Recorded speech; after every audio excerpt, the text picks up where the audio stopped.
आज भारत सरकार के food processing industries minister Shri Chirag Paswan ji के सम्मान में अभिनंदन समारोह रखा गया था, जिसमें जम्मू कश्मीर, पंजाब, हिमाचल प्रदेश, हरियाणा, दिल्ली, राजस्थान, मध्य प्रदेश, उत्तर प्रदेश, उत्तराखंड, बिहार और वेस्ट बंगाल के रिप्रेजेंटेटिव बहुत ही उत्साह के साथ आज दिल्ली में उपस्थित हुए। और कार्यक्रम में अरुण भारती जी जो लोकसभा के सांसद हैं और चिराग पासवान जी के बहनोई भी हैं, और संभावित चौधरी जो दूसरी लोकसभा सांसद हैं, जो कि भारत की संसद में सबसे कम उम्र की लोकसभा की सांसद बनी हैं, तो वो उपस्थित थी। हमारे भारती साहब जो एससी प्रकोष्ठ के राष्ट्रीय अध्यक्ष हैं, जो मेरे साथ बैठे हुए हैं।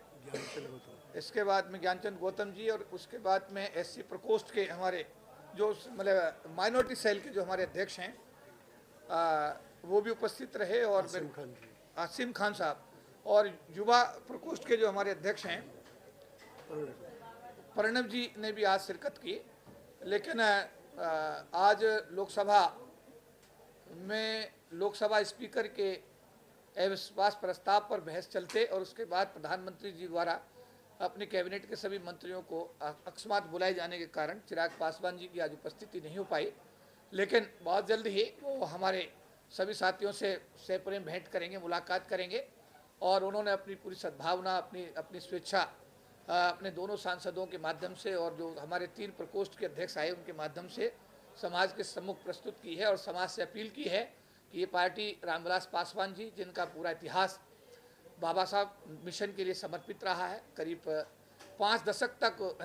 भारत की कैबिनेट में उन्होंने कैबिनेट मंत्री के रूप में हमारे समाज का प्रतिनिधित्व करते हुए समाज के अंतिम व्यक्ति को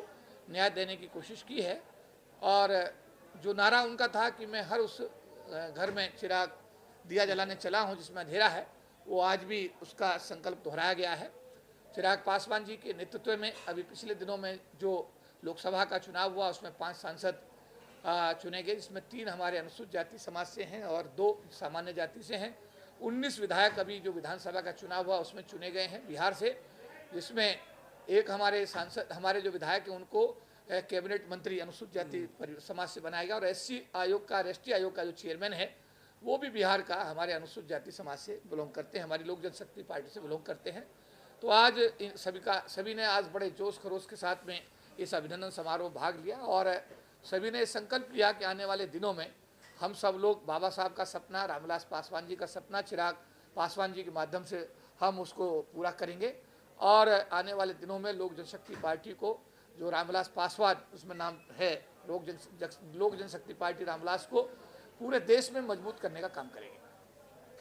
सवाल ये है, जिस तरह से बड़ी देर से काफी इंतजार कर रहे हैं, तो क्या ये आपको मालूम पहले से नहीं था कि चिराग पासवान आज आ नहीं सकते हैं और काफी संख्या में लोग इंतजार करते नजर आए? नहीं, अंतिम समय तक भी ये बात बार बार आती रही थी, जो कि हमारे जो चीफ जनरल सेक्रेटरी साहब हैं उनके साथ बराबर संपर्क रहा कि जैसे ही लोकसभा की कार्रवाई बंद होगी उसके बाद में चिराग पासवान जी सीधे इस कार्यक्रम में शिरकत करेंगे।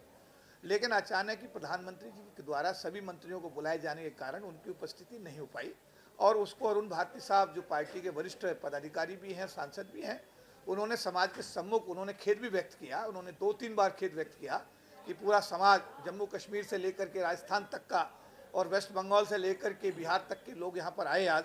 तो उनके सम्मुख उन्होंने खुद ही सब उन्होंने कहा कि भाई हमें इस बात का बहुत दुख है, खेद है कि माननीय चिराग पासवान जी राष्ट्र की बड़ी जिम्मेदारी के चलते आज अपने समाज के बीच में नहीं आ पाए, लेकिन बहुत जल्दी वो समाज के लोगों के साथ मुलाकात करेंगे। अभी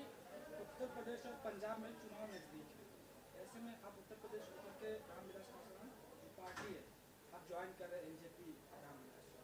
क्या रणनीति है उत्तर प्रदेश और पंजाब के लिए? क्योंकि उत्तर प्रदेश में बहुत सारे आरोप लग रहे हैं। देखिए, पार्टी की अपनी जो कार्यशैली है उसको बिहार में आप लोगों ने देखा। बिहार के अंदर जिस तरीके से 2021 के अंदर नई पार्टी का गठन चिराग पासवान जी को करना पड़ा, और उस परिस्थिति में क्योंकि अगर आपने देखा हो कि पिछली बार जो असली पार्टी लोक जनशक्ति, जिसका चुनाव चिन्ह भी उनके चाचा जी को मिला, और पार्टी का जो मतलब यह है कि स्वामित्व भी जो है उन्हीं को चाचा जी को मिला, उसके बाद में 2021 में लंबे संघर्ष के बाद लोक जनशक्ति पार्टी रामविलास का गठन हुआ और इस पार्टी ने लोकसभा चुनाव में 5 सांसद जीत करके और 19 एमएलए विधानसभा बिहार में जीत करके ये परचम लहराने का काम किया। और आने वाले दिनों में न केवल उत्तर प्रदेश बल्कि पंजाब और जिन जिन राज्यों में चुनाव है, वेस्ट बंगाल में, सभी जगह पार्टी अपना अच्छा प्रदर्शन करेगी। फिर भी केपी साहब, आप जो है बहुजन चेहरा बन चुके हैं, लगभग बहुजन समाज के लोग आपको पहचान नहीं रहे हैं, पर इनको दोनों पिता पुत्र को कहा गया है कि मौसम विज्ञानी, जब जब पार्टी यानी कि हारती है या क्यों कहा जाए सत्ता बदलती है तो ये बदल जाते हैं, तो आप कैसे टिके रहेंगे इनके साथ में? देखिए, जो अभी आपने सवाल किया है, रामविलास पासवान जी का जो चेहरा, जो फेस है, अगर हम बहुत सारे राजनेताओं की कार्यशैली को देखते हैं तो राजनीति में बहुत सारी चीज़ें, निर्णय लेते समय बहुत सारे फैक्टर्स को ध्यान में रखना होता है। पासवान साहब अगर सरकार में रहे, मंत्री रहे, हमारे जैसे बहुजन समाज के लोग उनके दरवाजे पे जाते रहे, समस्याएं बताते रहे, उनका समाधान इसलिए संभव हो पाया क्योंकि भारत सरकार के अंदर किसी पोजीशन में थे। मायावती जी बीजेपी के साथ 3 बार उत्तर प्रदेश की मुख्यमंत्री बनी, अगर नहीं बनती तो शायद जो कर पाई वो न कर पाती। तो लिहाजा ये कि राजनीति के अंदर जो अभी आपने कहा कि मौसम वैज्ञानिक होना, मेरे हिसाब से बहुत अच्छी बात है। अगर आपको दिख रहा है कि ये आदमी सरकार में सत्ता में आ रहा है, अगर ये आदमी सत्ता में आ रहा है और सत्ता में रहने से ही समाज का भला हो सकता है, तो सत्ता में बने रहने के लिए अगर मौसम वैज्ञानिक का जो खिताब अभी आपने बोला, तो मुझे लगता है कि ये, मैं तो इसको मतलब एक मेरिट के रूप में देखता हूँ, डीमेरिट के रूप में नहीं देखता। क्योंकि अगर हमारे लोग सरकार में नहीं होंगे, सत्ता में नहीं होंगे, तो निश्चित रूप से समाज के साथ जो अत्याचार अन्याय हो रहे हैं उन पर रोक लगाने में मुझे लगता है वो सक्षम नहीं होंगे। इसीलिए हमारा ऐसा मानना है कि लोक जनशक्ति पार्टी रामविलास आने वाले दिनों में उत्तर प्रदेश के अंदर, पंजाब के अंदर और अन्य राज्य अभी हमारे चुनाव, जैसे वेस्ट बंगाल का सबसे पहले हमारे सामने चुनाव है, अभी हम सब लोग, सभी पार्टी के पदाधिकारी वेस्ट बंगाल को फोकस करेंगे। उसके बाद उत्तर प्रदेश भी उसी क्यू में है, पंजाब भी उसी क्यू में है और मुझको पंजाब का प्रभार भी दिया गया है, अनुसूचित जाति जनजाति मामलों का प्रभार भी पूरा राष्ट्रीय स्तर पर दिया गया है। तो मेरी जिम्मेदारी और बढ़ जाती है क्योंकि मैं अनुसूचित जाति समाज से आता हूँ।